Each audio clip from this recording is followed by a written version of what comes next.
Okay, so ready to dive in. Today we're taking a look at Think and Grow Rich. This book by Napoleon Hill, it's practically legendary, right? People say it's responsible for making more millionaires than, well, almost anything else out there. Yeah, fascinating, isn't it?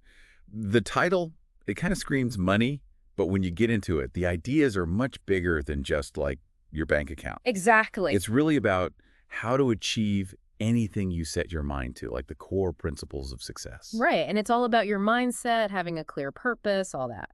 Now, Hill didn't just pull these ideas out of thin air, right?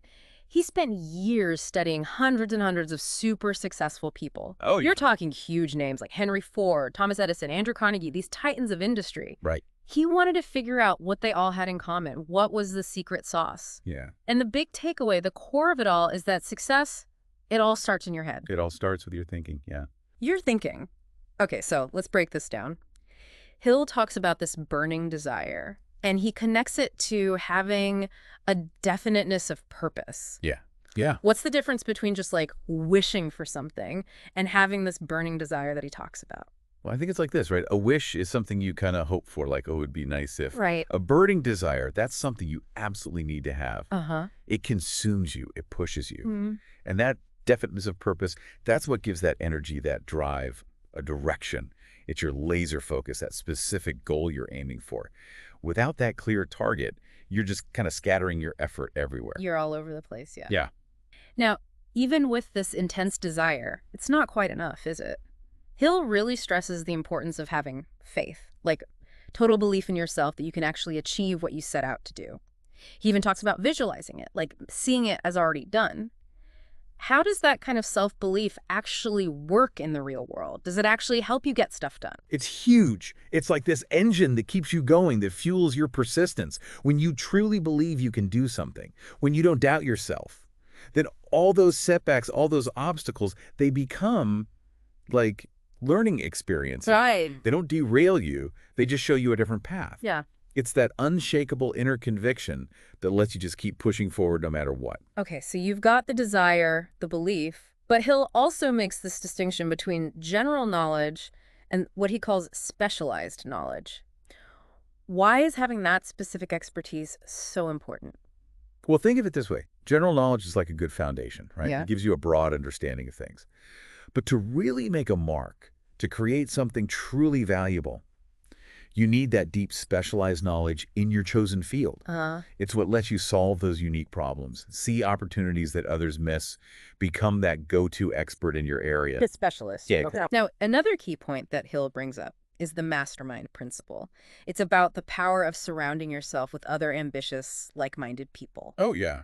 What is it about this kind of collaborative group that makes it so effective? I think the magic is in the synergy, right? Okay. You get this group of people together, each with their own unique perspective, their own experiences, and they bounce ideas off each other. They brainstorm, they support each other, they hold each other accountable. It's like that saying, iron sharpens iron. You become greater than the sum of your parts. Now, all of these things that we've talked about, they're not just random tips, right? Hill lays them out as part of this larger system, a framework. He has these 13 principles that all connect together. We've touched on a few already, but can you give us a quick rundown of some of the others and how they fit into this board picture? Yeah, for sure. So you've got things like organized planning. Right. This is about having a concrete roadmap to achieve that definite purpose we were talking about. Having a plan. Yeah. And then there's decision, like being decisive, making those tough choices and sticking to them. And of course, you can't forget persistence. It's about that consistent, sustained effort, pushing through the inevitable setbacks to make sure your vision actually becomes a reality. Okay, so let's bring it back to our listeners. How can someone start putting these ideas into practice? Hill gives some pretty specific steps you can take. First off, he says you've got to define your definite chief aim for the next year. What should people keep in mind when setting this goal? I think the biggest thing is clarity. Don't be vague. Yeah. Don't just say, oh, I want to be successful. Be specific. Yeah. Really define what it is you want to achieve. What does success actually look like for you? And by when do you want to achieve it? What are the steps you need to take to get there? Yeah. The more specific you are, the more focused you'll be in your efforts. And then he talks about the importance of daily visualization, actually spending time each day, really immersing yourself in that reality of your goal already being achieved. And he also emphasizes the power of affirmations, saying your goals out loud with real conviction, like you believe it. Why are these practices so important? They tap into the power of your subconscious mind. Okay.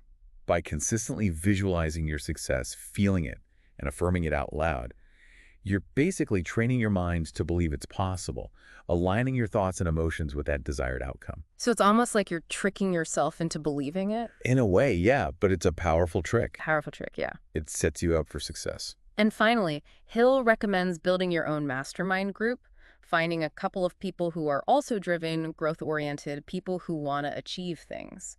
Share your goals with each other, support each other, and hold each other accountable. Yeah, that's huge. It seems like, at its core, Think and Grow Rich is saying that success isn't really about external things like how much money you have or who you know. It's about what's going on inside your head, that desire, that belief, that focused action. You don't have to have every single detail figured out at the beginning. The key is to just decide, believe in yourself, and take that first step. That first step is everything. As you start moving, things will become clearer. So for all of you listening, here's something to think about. What's one fundamental truth about achieving your goals? Something from your own experience that maybe we didn't explicitly talk about today, but that you feel is just as vital. Yeah, I'd love to know what our listeners think. Me too. That's all the time we have for this deep dive. Thanks for listening. Thanks for joining us. Yeah. See you next time. See you next time.